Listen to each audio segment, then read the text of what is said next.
மல்கியா 2ஆம் அதிகாரம்.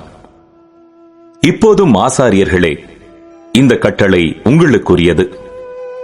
நீங்கள் கேளாமலும் என் நாமத்துக்கு மகிமையை செலுத்தும்படி இதை சிந்தியாமலும் இருந்தால், நான் உங்களுக்குள்ளே சாபத்தை அனுப்பி உங்கள் ஆசீர்வாதங்களையும் சாபமாக்குவேன்.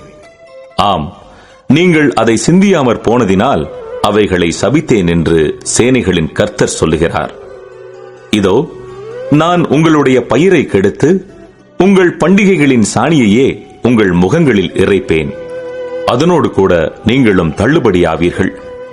லேவியோடே பண்ணின என் உடன்படிக்கை நிலைத்திருக்கும்படிக்கு இந்த கட்டளையை உங்களிடத்திற்கு அனுப்பினேன் என்கிறதை அப்பொழுது அறிந்து கொள்வீர்கள் என்று சேனைகளின் கர்த்தர் சொல்லுகிறார். அவனோடே பண்ணின என் உடன்படிக்கை ஜீவனும் சமாதானமுமாக இருந்தது. அவன் எனக்கு பயப்படும் பயத்தோடு இருக்க வேண்டும் என்று இவைகளை அவனுக்கு கட்டளையிட்டேன். அப்படியே அவன் என் நாமத்துக்கு பயந்தும் இருந்தான். சத்திய வேதம் அவன் வாயில் இருந்தது.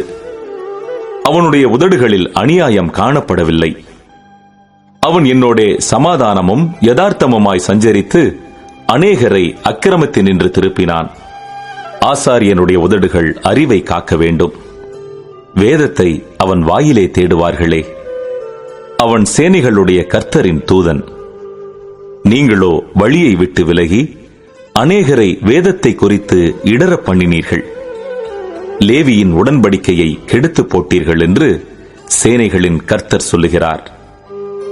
நீங்கள் என் வழிகளை கைக்கொள்ளாமல் வேதத்தை குறித்து பட்சபாதம் பண்ணினபடியினால் நானும் உங்களை எல்லா ஜனத்துக்கு முன்பாகவும் அற்பரும் நீசரும் ஆக்கினேன். நம் எல்லாருக்கும் ஒரே பிதா இல்லையோ? ஒரே தேவன் நம்மை சிருஷ்டித்ததில்லையோ? நாம் நம்முடைய பிதாக்களின் உடன்படிக்கையை பரிசுத்த கொலைச்சலாக்கி அவனவன் தன் சகோதரனுக்கு துரோகம் பண்ணுவானேன்? யூதா ஜனங்கள் துரோகம் பண்ணினார்கள். இஸ்ரவேலிலும் எருசலேமிலும் அருவருப்பான காரியம் செய்யப்பட்டது. கர்த்தர் சிநேகிக்கிற பரிசுத்தத்தை யூதா ஜனங்கள் பரிசுத்த குலைச்சலாக்கி அந்நிய தேவதையின் குமாரத்திகளை விவாகம் பண்ணினார்கள். இப்படி செய்கிறவன் எவனோ அவன் காவல் காக்கிறவனாயினும் உத்தரவு கொடுக்கிறவனாயினும் சேனைகளின் கர்த்தருக்கு காணிக்கை செலுத்துகிறவனாயினும் அவனை யாக்கோபின் கூடாரங்களில் இராதபடிக்கு கர்த்தர் சங்கரிப்பார். நீங்கள் 2ஆம் தரமும் இதை செய்து கர்த்தருடைய பீடத்தை கண்ணீரினாலும் அழுகையினாலும் பெருமூச்சினாலும் நிரப்புகிறீர்கள். ஆகையால் அவர் இனி காணிக்கையை மதியார். அதை உங்கள் கைகளில் பிரியமாய் ஏற்றுக்கொள்ளவும் மாட்டார்.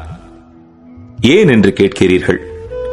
கர்த்தர் உனக்கும் உன் இளவயதின் மனைவிக்கும் சாட்சியாயிருக்கிறார். உன் தோழியும் உன் உடன்படிக்கையின் மனைவியுமாகிய அவளுக்கு நீ துரோகம் பண்ணினாயே. அவர் ஒருவனையல்லவா படைத்தார்? ஆவி அவரிடத்தில் பரிபூரணமாயிருந்ததே. பின்ன ஏன் ஒருவனை படைத்தார்? தேவ பக்தியுள்ள சந்ததியை பெரும்படித்தானே. ஆகையால் ஒருவனும் தன் இளவயதின் மனைவிக்கு துரோகம் பண்ணாதபடிக்கு உங்கள் ஆவியை குறித்து எச்சரிக்கையாயிருங்கள்.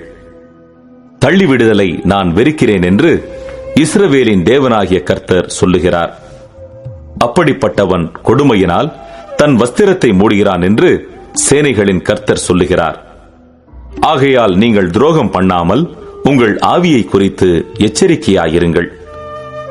உங்கள் வார்த்தைகளினாலே கர்த்தரை வருத்தப்படுத்துகிறீர்கள். ஆனாலும் எதினாலே அவரை வருத்தப்படுத்துகிறோம் என்கிறீர்கள். பொல்லாப்பை செய்கிறவனவனும் கர்த்தரின் பார்வைக்கு நல்லவன் என்றும் அப்படிப்பட்டவர்கள் பேரில் அவர் பிரியமாயிருக்கிறார் என்றும் நியாயம் தீர்க்கிற தேவன் எங்கே என்றும் நீங்கள் சொல்லுகிறதுனாலேயே